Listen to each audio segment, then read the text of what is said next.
So yun guys, welcome back again sa ating YouTube channel ng Justin Still Alive PNs. Ayan.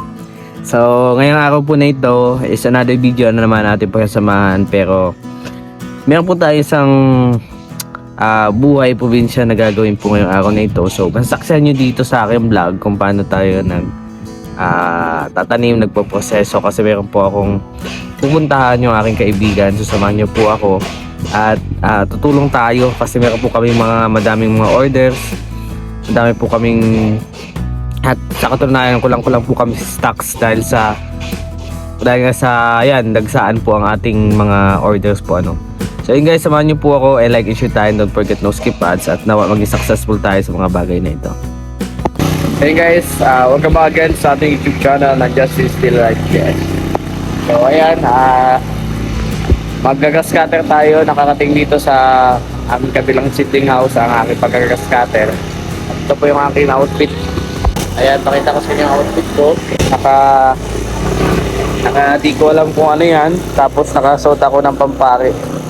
Kasi paggagas cutter tayo doon sa loob ng city guys. Kaya samahan niyo po ako and nag-inspire tayo.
Hey guys, may tala tayo ngayon na pantanim. So may tatanim natin yan. Saan ba iba? Saan yung pangit? Ito. Ito pa, meron pa tayo dito. So ito ay konti lang muna. 3 sili, 3 talong. So konti-konti lang muna tayo. Tapos kamatis siguro pare, ano ko 2. Oo, kung baga mo kahit 5 at isang tirang magbigay sa atin. So yun guys, good day po sa lahat. So meron po tayo ditong galing po dun sa aking greenhouse. So itong ating kamatis, so hindi natin, medyo na siya kasi sa pagdala. Ito muna natin, po. Kasi kamatis po, ito po ay itatanim po natin dito sa loob ng greenhouse. Kasi ito ay alagaan na masyado. Kunti lang kasi ang bumibili ito kasi nga alagaan. Ang mga hindi alagaan po ay ito pong ating si talong at si sili. Ito po dito natin ilalagay yan yung kamatis. So linisan muna natin yan, tanggalin natin itong dumi, tapos maglalagay na tayo ng uli o ng lupa. Di ko pa alam kung saan ang pinaka the best kumuha ng lupa. Tinatansya ko po doon kasi doon po banda ay medyo pataas po siya, saka kumbaga ay dating tapunan kasi yun. So yun ang hahalo natin dito sa ating components. Meron tayo dito vermicast at ipot ng manok po. So sa ngayon pwede din naman dito kasi meron naman tayo mga panghalo ng pataba. Actually, galing din naman yung sa baso. Dito na lang din tayo kukuha. So, babasain mo. Ay, hindi ko lang kung... Wag muna natin basain. Basta, yan yung components natin. Paglalagyan natin dun sa ating So unahin natin itong itanim at linisin tong kalat dito. Dapat wala pong kalat dyan. Matanggal natin yung mga damo-damo niya. Kasi tayo ay meron tayong pupuntahan soon in Sunday. So ayun guys, samahan nyo ako. At ito ay kunti lamang po ang aking itatanim. So hindi talaga ito yung... Pag inabot pa ng time, makikita nyo na din ako magpupunta na ako ng aking itatanim. Hindi po yung itatanim ko dito, hindi ito. Yan po ay napag-isipan ko lang kasi hindi pa naman nagagamit tong isang kabilang space. Saka ano po guys, kumbaga guys, due to inflation rate sa ating economic factors ngayon na talaga nakaka-apekto sa mga pangunahing bilihin. Yung sili po sa katalong, nako, kung meron ka pong ganyan na matataba at malalago, so panigurado po yan guys na pwede na yung pangkain, yung kamote. Kaya nagtatanim-tanim po tayo kasi makatipid na din, di ba? So yan yung ating mga diskarte, mga discarding estudyante, discarding farmer, ayan, discarding Kaya masarap sa puso ko po yun na nakakita ko na aking tinanim na namumunga. Dati kasi 'di ba, malayo kasi yung place Kaya talagang mali ko din na magtanim doon. Katulad dito, bahay lang, saglit lang ay pwede mo nang pupuntahan, pwede mo nang didiligan. So yun guys, samahan nyo po ako, no? So kayo, kung may malapit man dito, pwede ko kayo deliveran dyan pwede kayo mag-order sa akin ng mga pamtanim. So that, kumbaga meron tayong aanihin. Kaya nga pag may tinanim, may aanihin. So yan, samahan nyo po ako.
So ayun naman ngayon guys,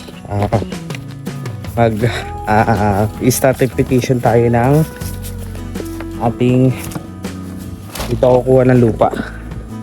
Tanggalin natin yung buhangin, yung lupa lang sa ilalim kasi yun ang pinakamagandang lupa. Actually pwede din dito yung gilid na yan, pwede din yan kasi yung ibabaw lang naman yan yung may damo. Basta yung i-check lang natin yung acidity, saka may mixture naman tayong isang halo. Kaya all goods pa din yung ating lupa. Kaya ang gagawin natin ngayon dito, hapyawan natin yan, sagalin natin ito buhangin. So yan, samahan niyo ako. Ayan tayo, kasi tayo.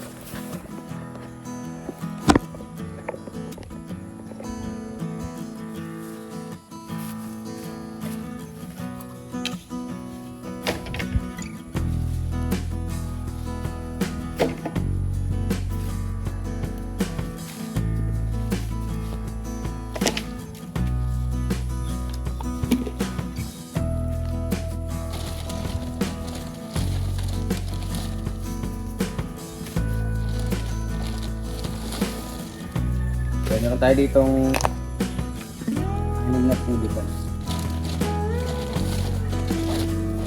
Tapos ipot na manok. Yung ating ipot ng manok guys, yan yung ating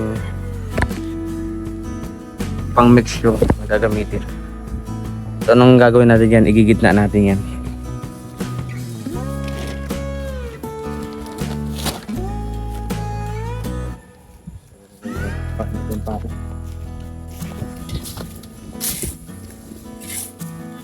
Tagalin natin nasa ibabaw.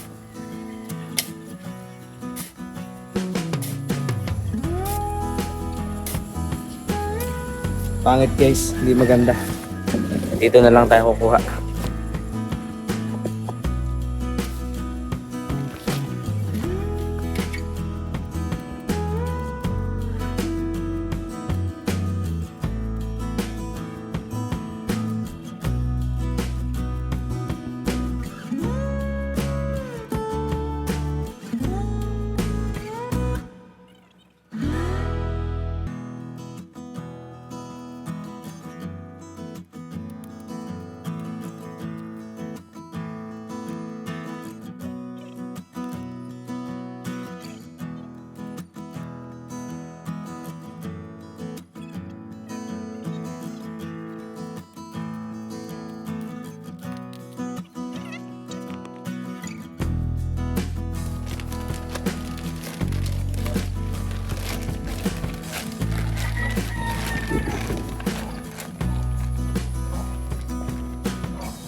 Dapat huwag hagin pa.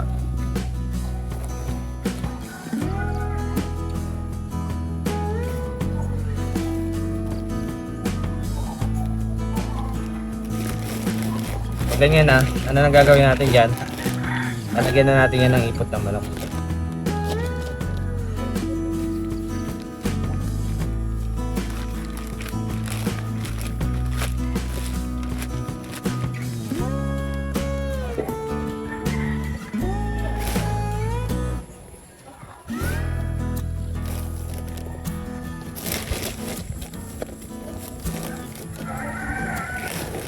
Hindi kailangan puno ito, hindi kailangan puno.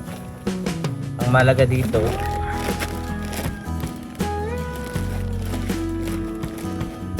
maganda yung pagkakamix yung ng lupa.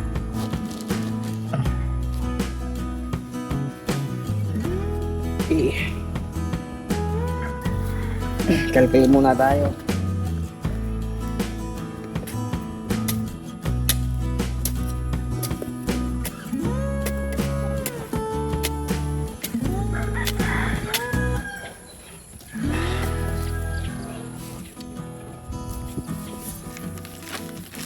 Buhay maging farmer. Kaya maganda talaga magtatanim hapon. Kasi pag hapon guys,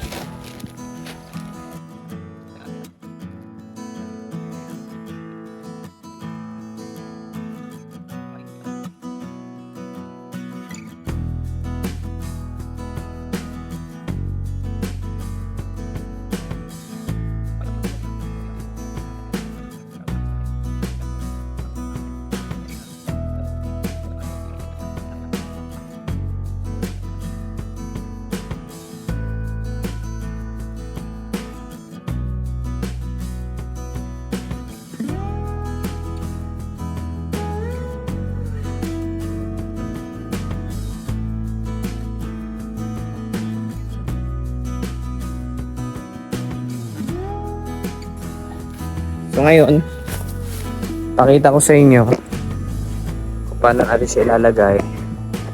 Lalagyan ng ipot. Ipot ng manok. Ito yung tuyo na ng ipot ng manok.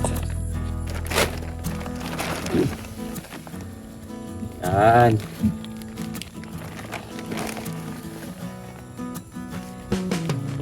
Yan ang magiging conditioner ng ating lupa.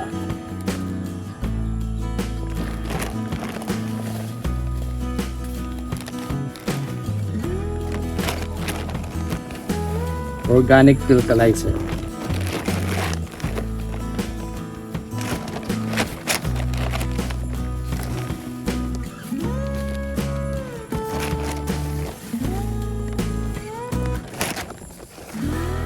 Wag po direct. Hindi po pwedeng i-direct yan. Kasi yan po ay mainit at punla. Matapos ito, may pera pa tayo. May magagamit pa tayo. Tapos yan, takloban natin. Then, ang pang-condition naman natin yung vermicast. Para yung root madaling magkaroon ng madaling tumigas, madaling maging healthy.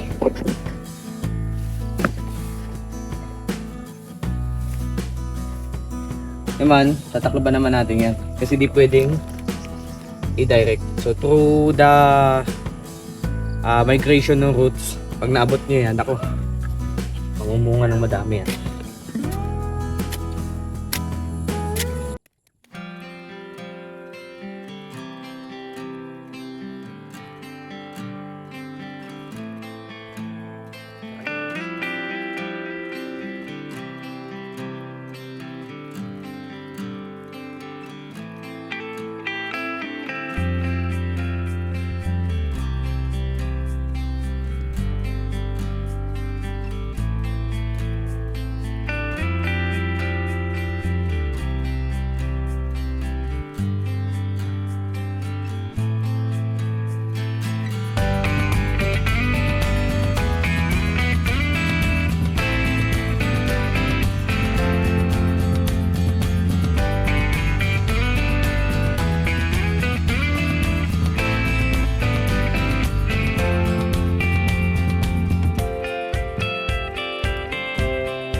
Mas di ko kasi prefer itanim ang kamatis sa totoo sito.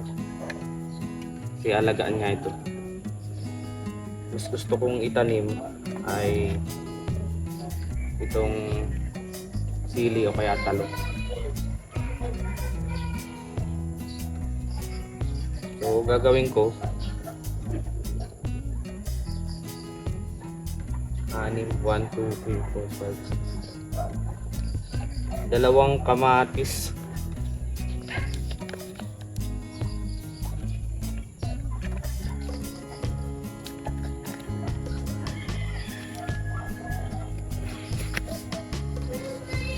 dalawang kamatis. Tapos yung ibang kamatis siguro dito na lang. Ayoko kasing siguro 3 kamatis. Tapos yung iba dito na lang. Ayoko kasi prioritize yung kamatis. Yun lang kasi yung kasya doon. 3.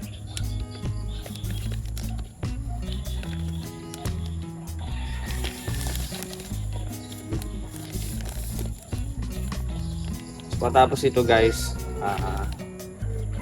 didiligan natin yan.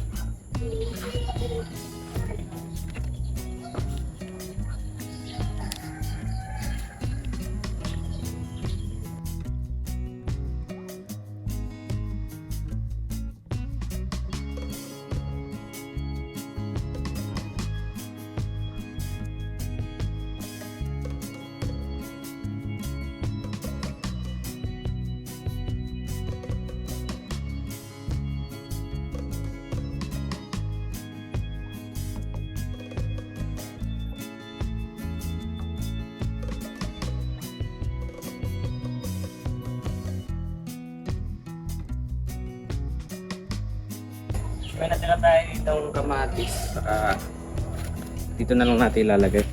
So, gagawa na lang natin dito ng buhay. Tingnan natin kung mag-survive.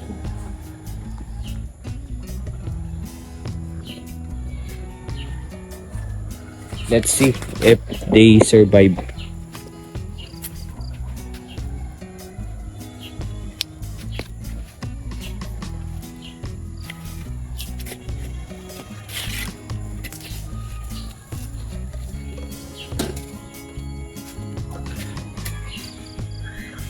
Ito kamatis.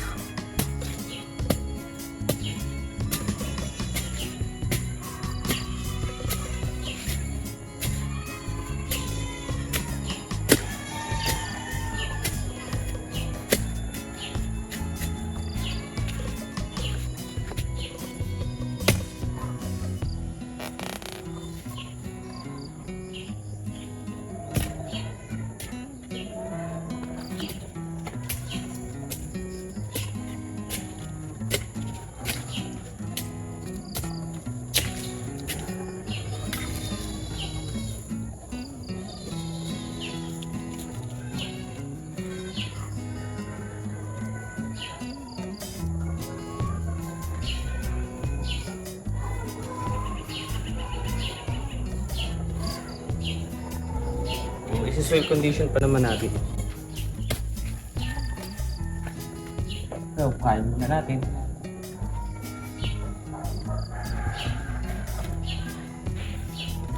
Yan natin kung mag-survive siya.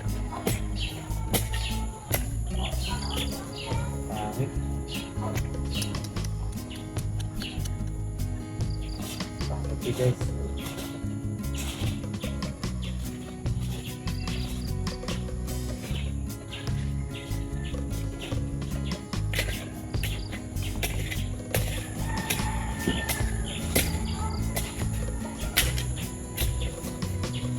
Yo, kaya yan. Wala lang.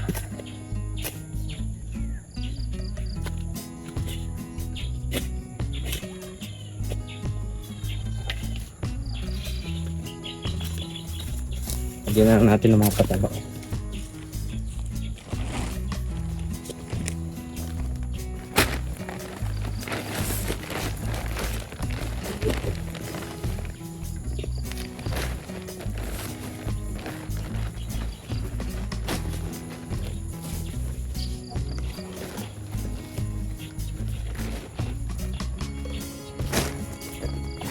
Natin.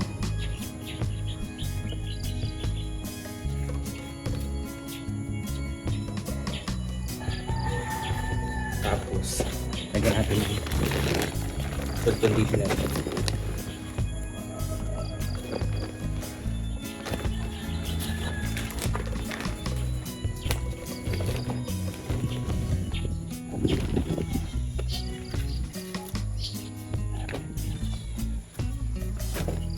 Let's try it.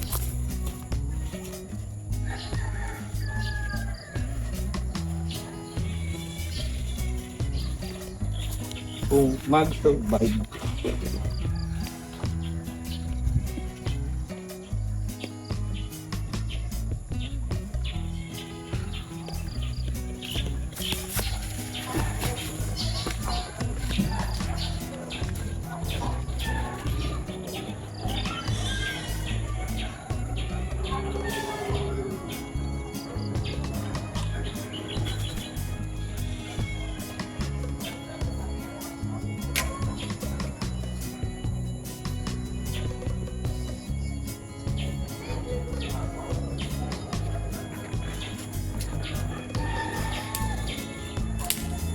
Hindi pa malaki, kailangan na ng tukod.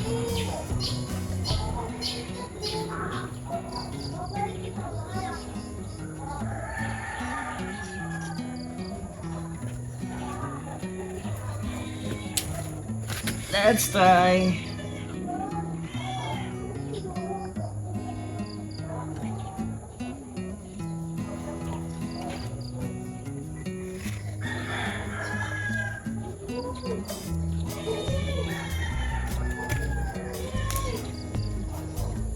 Kamot mo yun guys, mag-survive o hindi. Wala tayong ano niya, kasi meron tayo. Wala lang ako kasing ibang malagyan. Okay naman, magdidilig tayo. So, let's open the faucet.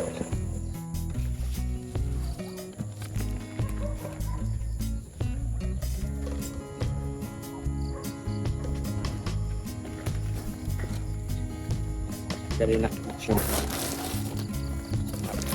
Ipon tayo ng tubig. Punta tayo sa loob.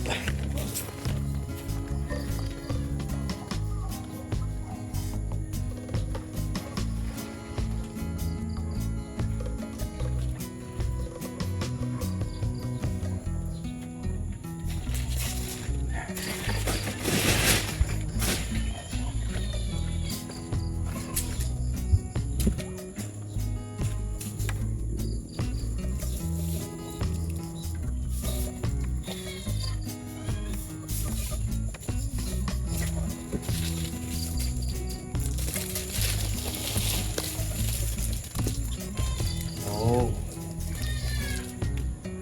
Tayo.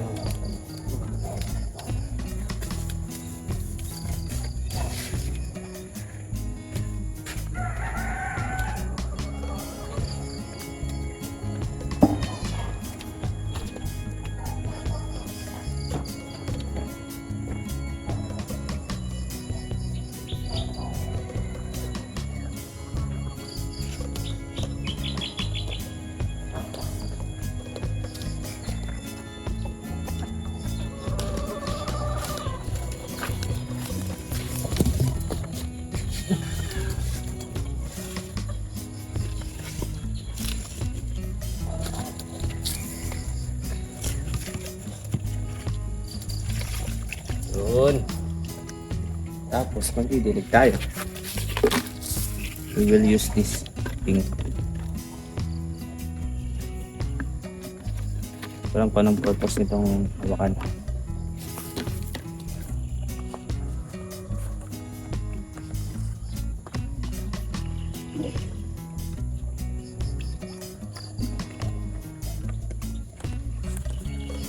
Dang da dang.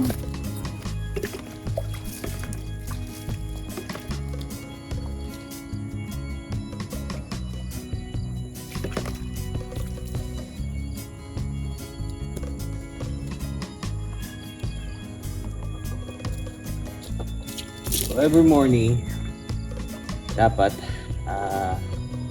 nagdidilig tayo. Every morning and after. So ngayon, the best gawin guys kapag ganitong mga pagkakataon na bagong pula tayo para makapag-germinate within the day ng ating hapon talaga kapag lilipat ng pula.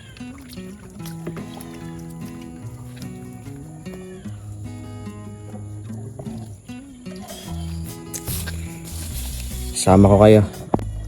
Sige guys, tayo ay didilig.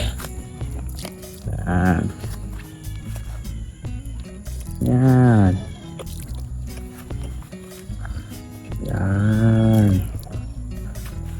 Bukas, goods na yan.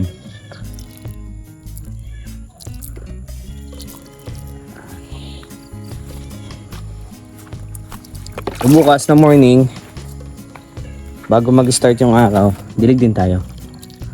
Kasi ano pa yan eh. Kumbaga bagong ano pa lang. Kailangan pa yan ng matinding alagaan. Ang sili, hindi siya ganun kaalagaan. Kailangan niya lang basta may araw within 9 to 12 hours. Yun talaga ang kalakasan niya. Ang talong, kahit saan yan, umulan umaraw yan guys, magsusurvive yan. So let's see kung anong maganda sa pagpaparming, yung nakapuli o yung nakadirect. Kasi maganda kasi ang ano kapag nakadirect tayo. Baka malunod ingat. Sunod na pagdidilig natin, gilid-gilid na lang yan. Kasi para hindi na wash out. Tingnan nyo bukas guys. Nako, parang ano yan, nagtatayuan yan. So bakit nakaangat siya? Simple lang yan guys. Para yung run-off ng tubig, maganda yung drainage system niya. At malaga ang drainage system kasi pag na-stack ang tubig, yung nutrients na stack din yan, hindi yan bumababa. So ibig sabihin hindi na-absorb ng ugat. Kaya baga may mga butas-butas yung ating mga pulibag kasi drainage, yan yung nagdi-drain ng tubig tapos ina-absorb niya yan. Maganda yung ganyan, nakaangat. Tapos ang purpose ko dito, para hindi siya pasukin ng kababayan niyang kamote, itong aking greenhouse, maging daanan na lang ito. Kaya nilagyan ko ng ganyan. So, diba? Napakatalino. So yan, bukas like and share tayo, and don't forget no skip ads. Alanganin na kasi sa time ko guys kung magpupunta ako ngayon ng aking pananim dito sa loob. Sigaw bukas ng Friday night. Samahan niyo ako and like and share tayo. Ito na muna ngayon ang araw na ito.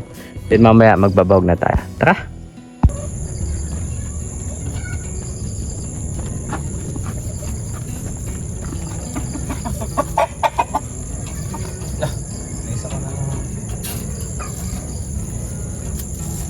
Dalawa na yung nakabaon na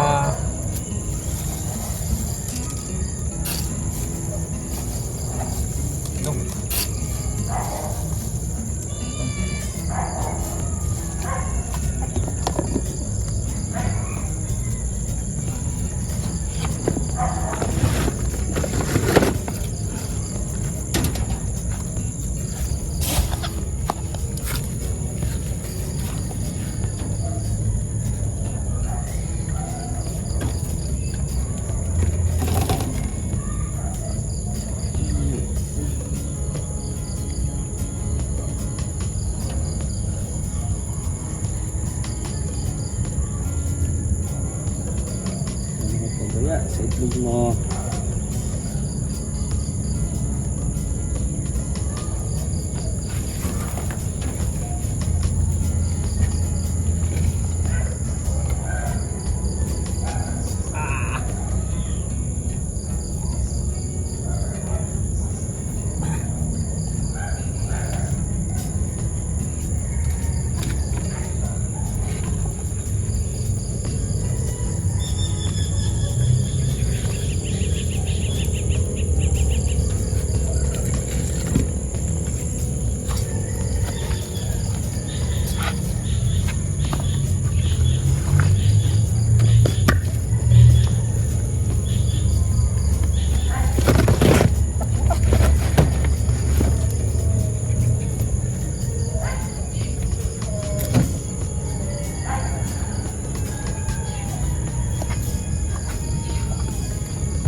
So yun guys, maraming salamat sa mga tumutok, sumuporta at nanood sa ating mga ka-agri-farming dyan. So for more tips, for more advices, kasi siyempre tagal-tagal na din natin ginagawa yung mga itong bagay, hindi pa ako vlogger. So ayan, asahan niyo po ako and like and share tayo. Thank you and God bless. See you sa next vlog ko. Panigurado din yun na makikita yung kakailalagay dito sa greenhouse. Sa ngayon, wag na muna. So, there are time for that. A perfect time.